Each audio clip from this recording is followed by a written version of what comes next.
The movie Rocky V came out in 1990.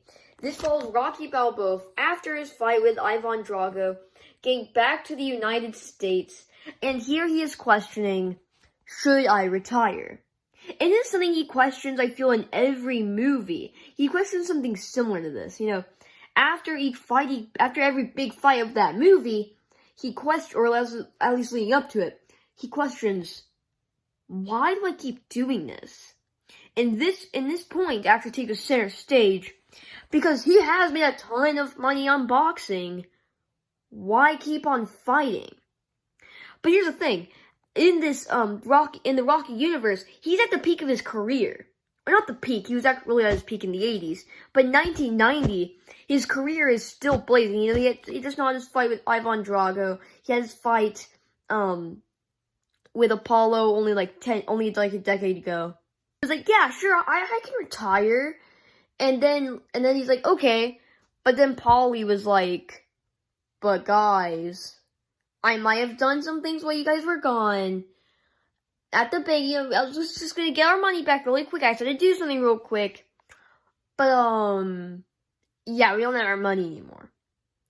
So now they don't have millions of dollars from fights. They don't have tons of money from fights and stuff. So now they had to move into a smaller house, and Rocky goes back to his roots. He goes back to where the first movie started, back at Mick's, like, wrestling type, or Mick's, like, boxing place. He goes back to tons of the locations from the first film. And, yeah, so that's basically where the setting is for this entire movie. It's a little bit different from the other ones, not the first one, but from the other ones past, like, 2, 3, 4. This wants to take him back to his roots. But then he meets this kid. This kid's like, yo, you could be my manager, Rocky, and then I could, like, fight.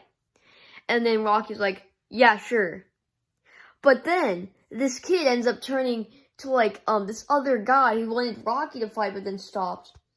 And he's like, hey, man, you should come fight for us. And he's like, sure. And then he wins a bunch of stuff.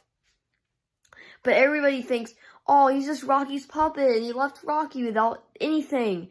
So now, oh, it's this kid's fault. No, he likes this kid.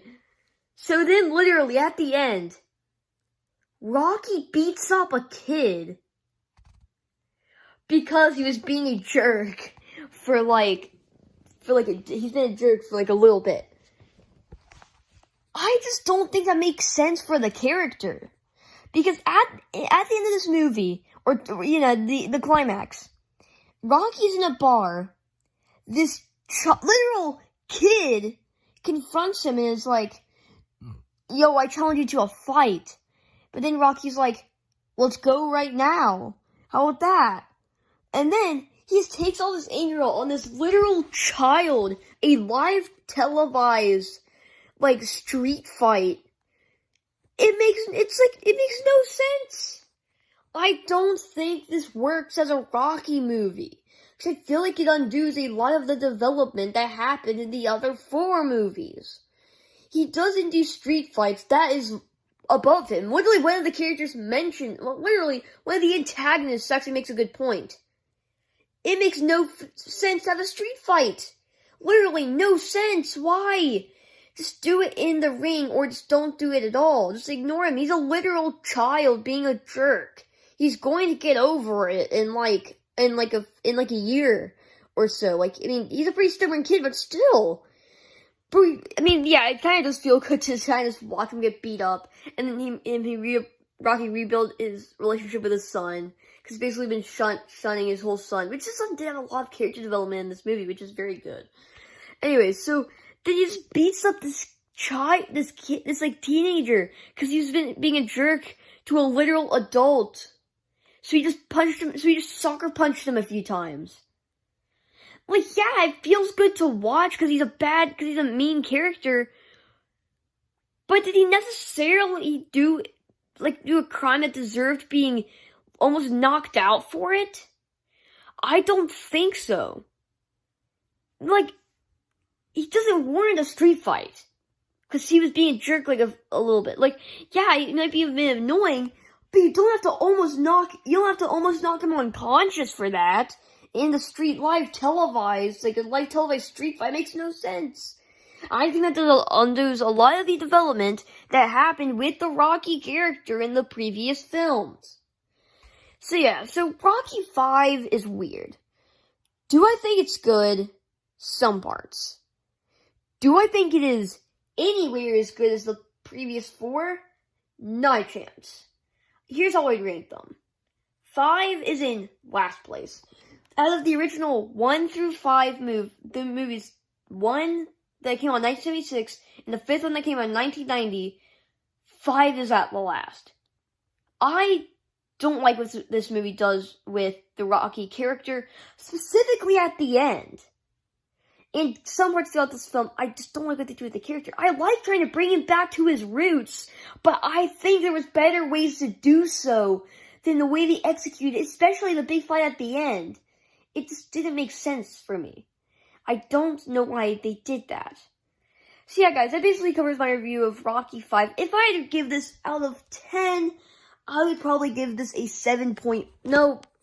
6.5 out of 10. If you enjoyed this video or any of my other content, please consider subscribing. I'll see you in the next one. Goodbye. The movie Rocky Balboa came out in 2006. And now this movie follows Rocky 5, which featured, Rocky going back to his roots pretty much. If you see my review on the 5th one, I did not enjoy it. And now this movie features a older Sylvester Stallone. Obviously this takes place, or an older Rocky, obviously in 2006, so he's gonna be way older than he was in the previous films, which came out years before. Still though, this one features him where the 5th one basically left off. He's, or in the same place at least. He is just where, he's in the same area. He's in the same kind of area. And, he has a restaurant open. And, so there's this other fighter, though, that we get to see at the beginning of the movie, who's like, he's undefeated. But he's not fighting other people that are in his prime. He's kind of like Jake Paul in that way, actually. They're like, guys, hear me out. Rocky and this other guy? Now, that could work, though. So then they're like, okay, fine. And after some time, they choose to fight. And now this movie, I feel like, did what the 5th one tried to do, but actually did it well. Because what they wanted to do with the 5th one is they wanted to bring Rocky Balboa back to his roots. So now with the movie actually titled Rocky Balboa, I think this one was mainly supposed to close off the Rocky story, and it does that very well. We see lots of the locations from the first one, and the way it shows that level of nostalgia is done so well in this movie, better than it was in the 5th one. And we get to see Marie, which if you don't remember Marie, she was the kid in the first movie, I believe. And so they have an interesting relationship in this movie, which is good. I mean, they focus on it maybe a little bit more than it needs to be focused on, because they just need an extra, character, I guess. I'm not mad about her inclusion, I just don't think it was totally necessary, and there could have been a lot of time cut down with her. But I guess she is the one that kind of gives him the inspiration to go back in and go back to fighting. So there always has to be somebody to go push him that extra mile to get him back into fighting. And, yeah.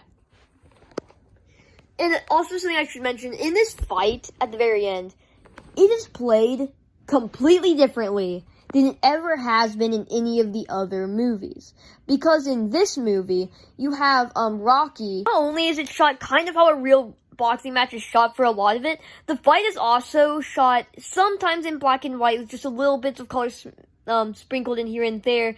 But it's also kind of shot kind of hazily with shaking, with the camera shaking, and random shots and soft flashes, kind of like Rocky's, kind of like the perspective from Rocky, kind of in a way. So yeah, this one's shot a lot differently with black and white sometimes with flashes of other things and stuff like that. But yeah, I do love how they integrate stuff from the first movie into this one. With a lot of the nostalgic aspects, seeing the older locations, and Paulie's great in this movie. And, yeah, Rocky Balboa. It's an amazing, exit for the Rocky Balboa character in his set of movies. And yeah. So yeah, that is pretty much just Rocky Balboa. Now I'm gonna move on to the good, the okay, and the bad. And then, ranking, and the video's over. So yeah. The good. Sylvester Stallone's performance is obviously, yeah, everything good is basically just most of the film. Yeah. Some things are okay is, Marie, Rocky's relationship with Marie. It's good, but I think too much screen time is actually given to the character and their relationship. And, yeah, so, anything that's bad, really, I don't think there really is. This is a great send-off for the Rocky Balboa character in his set of movies. So yeah, guys, that's Rocky Balboa. If y'all enjoyed this video or any of my other content, please consider subscribing, and I'll see you in the next one. Goodbye. Also, this movie's, is an A. And also, out of 10, I'd probably give this movie an 8.5. Out of 100, I'd give this movie, like, an 88, I think. I think that's, yeah.